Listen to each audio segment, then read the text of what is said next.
Hey everyone, this is Bennett, your fantasy football commish, with a playoff edition of the Fantasy Football Weekly Recap. The Super Bowl is now set. It's going to feature last year's runner-up, the Real Slim Aussies, facing the Hartford Whalers in the final. And what that does is that guarantees that we will have a new champion. None of the past three winners are in the finals, so it'll either be last year's runner-up, the Slim Aussies, or last year's fourth-place finisher, the Hartford Whalers. Obviously, I'm thrilled. It was my team that made it. Probably the most satisfying fantasy football victory of my career because the way it unfolded. So we'll get to that in a second, but the matchup this week should be fun. And we also have the runner-up game featuring the Virginia Vikings and the Ray Finkel's Kicking Academy playing each other. So it should be an exciting Christmas, especially for the Jews that don't have any family Christmas obligations and can just sit there and watch football all day on Christmas Eve and a little bit of Christmas Day as well. So let's get to the recap. This might be one of the most exciting games of the entire year in fantasy football, especially given what was at stake. The Thursday night game, the Saturday night game, both had implications. So starting off with the Thursday game, a little bit of a bittersweet game for the Slim Aussies as the Falcons rolled up the Jaguars. And Julio Jones had a touchdown on the very first drive of the game, but really didn't do much the rest of the game. Had a couple garbage catches at the end of the game to get some garbage points. Ended up with 19 points. But Tony Gonzalez had one catch on the first drive and didn't catch a ball for the rest of the game. So it's one of those things where the real life team scores 40-something points. You expect your fantasy guys to all do well, but it was Roddy White and Michael Turner and Matt Ryan that got all the points there. But it was an early lead for the Slim Aussies nonetheless.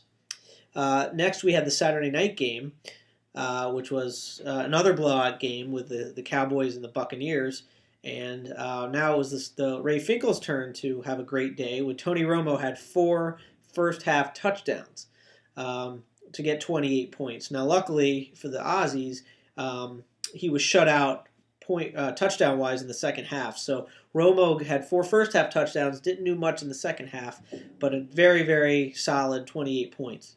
The next day, Sunday, was the fantasy football party at my house.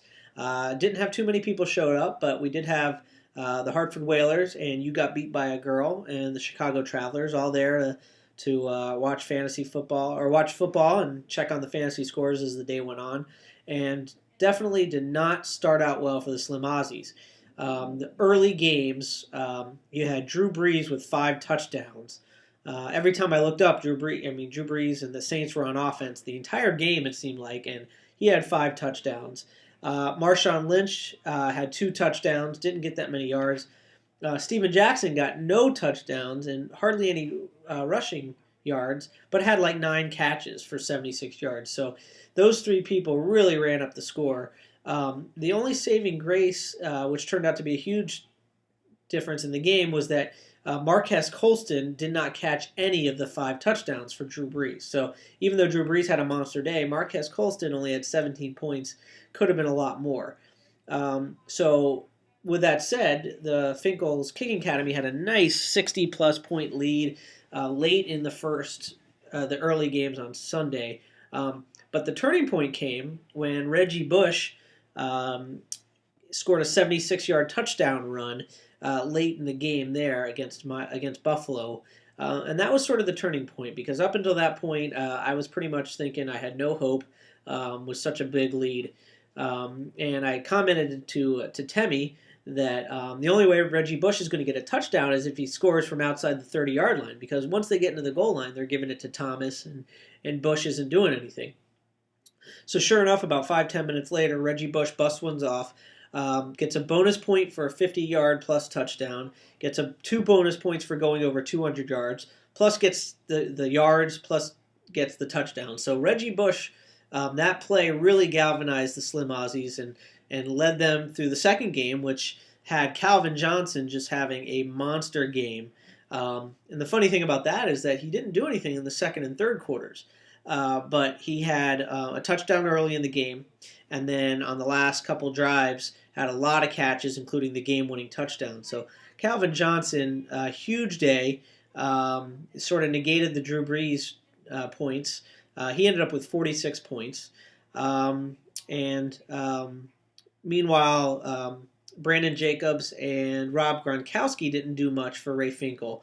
The real disappointment's got to be Gronkowski, who's just been a monster. But he only had about 5 or 6 catches for about 40 yards, only with 9 points. So what that did is it led into the night game, where the Aussies were down by about 28 points. And the big thing was was San Diego's offense, Phillip Rivers and Ryan Matthews, going to do against the vaunted Ravens defense? Well, everything fell into place for the Aussies, as the Raven defense gave up enough points where they had -1 fantasy points. Meanwhile, Ryan Matthews had a solid day, 90-something yards, couple touchdowns. Phillip Rivers had 1 touchdown.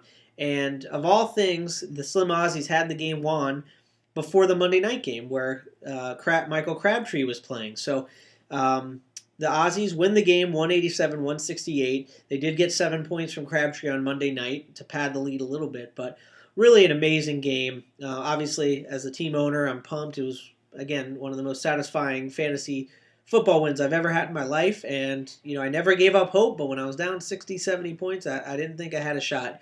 So nice job, and congratulations, of course, to the Slim Aussies.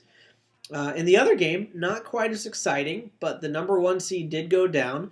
The Hartford Whalers scored a very respectable 145 points. And the big difference in this game was that Aaron Rodgers and Eli Manning pretty much did nothing. With Eli just being god-awful, I think he threw 3 picks. He only gets 4 points. Aaron Rodgers did have a solid day, but nothing spectacular. And just nothing much else really for the Vikings. Did have Sproles, got a touchdown, had 21 points. A.J. Green had a really good game, but was fighting an injury. I think it was a shoulder injury. And just no one else really did too much. Only gets 112 points.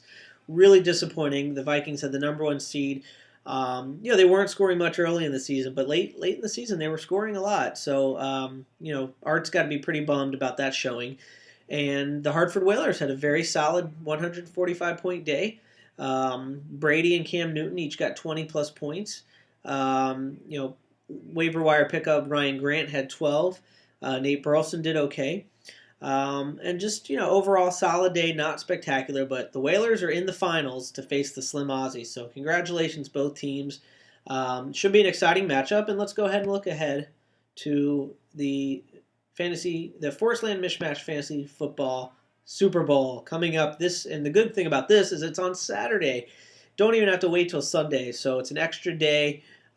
Neither team has any players in the Thursday night Crap-A-Rama game. The Texans and the Colts. But very interesting matchup here. For the Aussies, you have Detroit versus San Diego. So the Aussies are going to have Phillip Rivers and Ryan Matthews and Calvin Johnson and the Lions defense.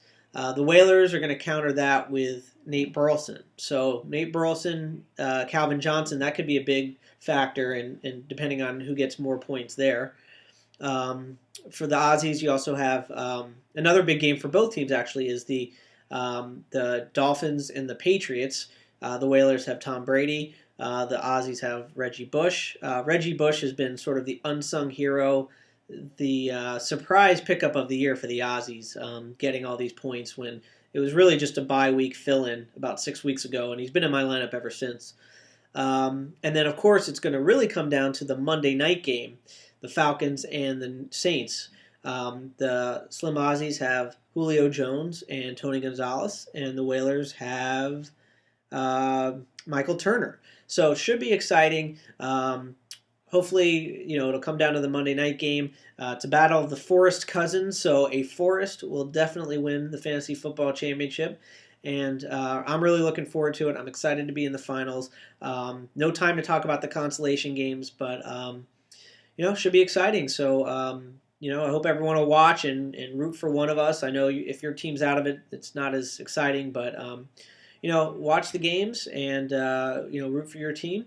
And to the Whalers and the Aussies, good luck next week. We'll see you then. Bye-bye.